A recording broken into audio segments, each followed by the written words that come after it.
Assalamualaikum warahmatullahi wabarakatuh. Perkenalkan, nama saya Yunianti Ningsi Idrus dengan NIM 25201035 dari Prodi Manajemen Fakultas Ekonomi dan Bisnis dari Universitas Cokro Aminoto Yogyakarta.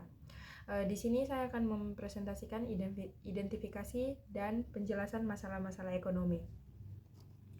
Kita masuk ke latar belakang ilmu ekonomi. Ilmu ekonomi adalah suatu ilmu pengetahuan yang sangat luas liputannya. Oleh sebab itu, sangatlah sukar untuk membuat definisi yang akan memberikan gambaran yang tepat mengenai analisis-analisis yang diliputi oleh ilmu ekonomi. Dalam usaha untuk memberikan gambaran ringkas mengenai bidang studi ilmu ekonomi, definisi tersebut selalu dihubungkan kepada keadaan ketidakseimbangan di antara kemampuan faktor produksi untuk menghasilkan barang dan jasa serta keinginan masyarakat untuk mendapatkan barang dan jasa. Masuk ke definisi ilmu ekonomi, menurut Suherman Roshidi, filsuf asal Indonesia, mengatakan pengertian ilmu ekonomi adalah cabang ilmu pengetahuan yang sungguh-sungguh memberikan pengetahuannya. Pengetahuan di sini maksudnya segala sesuatu yang berkaitan dengan gejala-gejala yang ditimbulkan di lingkungan masyarakat. Gejala-gejala tersebut timbul akibat sejumlah perbuatan manusia itu sendiri, perbuatan manusia dengan upaya-upaya mereka dalam rangka memenuhi kebutuhan. Dengan kata lain, usaha untuk mencapai kemakmuran hidup manusia. Di sini ada 5 masalah fundamental ekonomi. Yang pertama ada what, how, where, when, for whom. What sendiri itu barang dan jasa apa yang diproduksi dan berapa jumlahnya yang akan diproduksi. Sedangkan how yaitu bagaimana barang dan jasa itu diproduksi. Sedangkan where, kapan barang dan jasa akan diproduksi. When, di mana barang dan jasa akan diproduksi. Dan for whom, siapa yang akan mengonsumsi barang dan jasa tersebut. Kita juga masuk ke 10 permasalahan ekonomi pada bisnis. Yang pertama itu adalah kelemahan daya saing pada pembeli. Yang kedua, daya beli rendah dan inflasi. Yang ketiga, kualitas pada pertumbuhan ekonomi tidak stabil. Yang keempat, pengangguran dan kemiskinan pada posisi tertinggi. Yang kelima, permasalahan ekonomi ekspor dan impor. Yang keenam, inflasi terjadi secara berturut-turut. Yang ketujuh, kemampuan pajak rendah dan peningkatan hutang rasio. Kedelapan, kredit macet dalam perbankan. Kesembilan, lapangan kerja yang terbatas. Yang kesepuluh, krisis nilai yang tertukar. Ada juga 10 prinsip ekonomi. Yang pertama, semua orang menghadapi trade-off. Pahami apa itu trade-off. Saat kita melakukan trade-off, menginginkan sesuatu, apa yang kita inginkan. Yang pertama itu semua orang menghadapi trade-off. Pahami itu apa itu trade-off. Saat kita menginginkan sesuatu, kita harus mengorbankan sesuatu yang lain. Misalnya ketika kita ingin mendapatkan barang yang berkualitas, maka ada harus sesuatu yang harus kita korbankan untuk mendapatkan barang tersebut. Misalnya dalam bentuk uang, waktu, dan tenaga, dan lain-lain.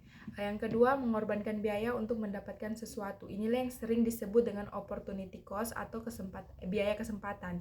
Ketika kita menemukan pilihan, maka kesempatan ini akan berubah. Oleh karena itu, kita harus mengambil kesempatan untuk mendapatkan sesuatu yang punya nilai baik atau setidaknya sebanding dengan biaya yang kita keluarkan. Yang ketiga, berpikir secara rasional. Setiap orang mengeluarkan pikiran yang rasional setiap kali memutuskan sesuatu.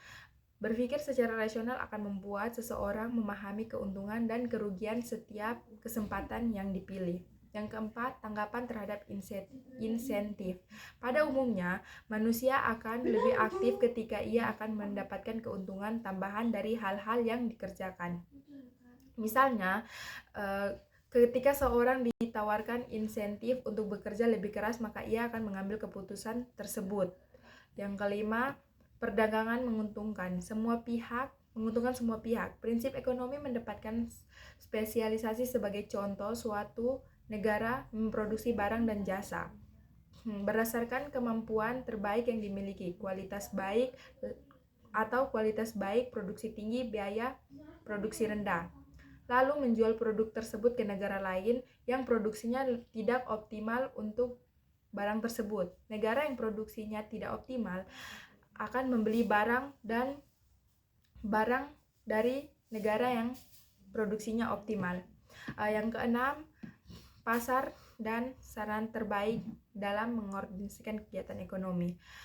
Pasar adalah tempat terjadinya transaksi jual beli barang antara penjual, produsen, dan pembeli atau konsumen. Dalam hal ini, produsen berhak menentukan siapa yang bekerja dan barang apa yang akan diproduksinya. Sedangkan konsumen berhak untuk bekerja di perusahaan mana yang membeli barang dan inginkan dari penghasilan mereka.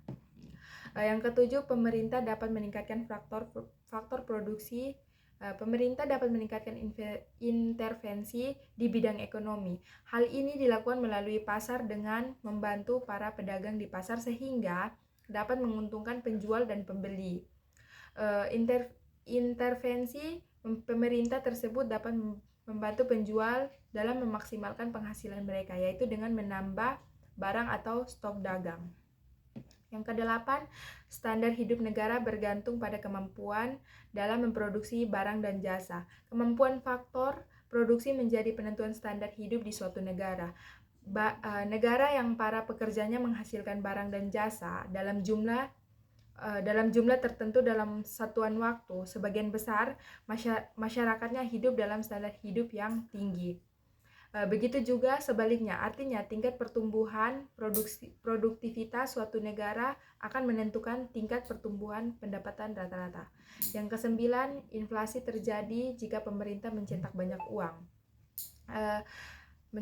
Tingginya jumlah yang akan beredar di masyarakat akan membuat nilai uang menjadi merosot. Hal ini kemudian akan mengakibatkan terjadinya inflasi di suatu negara. Yang terakhir, yaitu masyarakat menghadapi trade-off jangka pendek antara inflasi dan pengangguran. Tarik ulur antara inflasi dan pengangguran sifatnya sementara. Namun hal ini bisa terjadi dalam rentang waktu yang bertahun-tahun. Uniknya, ada beberapa negara yang memahami inflasi justru membuat angka pengangguran menurun di negara tersebut. Namun hal tersebut belum pernah terjadi di Indonesia. Kesimpulannya yaitu masalah-masalah ekonomi pada dasarnya muncul karena adanya keterbatasan manusia atau sumber daya. Sementara kebutuhan manusia itu tidak terbatas. Kondisi ini memaksa setiap individu, rumah tangga, perusahaan, dan pemerintah untuk memberikan atau membuat pilihan dan prioritas agar sumber daya dapat dialokasikan secara efisien. Mungkin itu saja yang dapat saya paparkan. Terima kasih. Mohon maaf jika ada salah kata. Wassalamualaikum warahmatullahi wabarakatuh.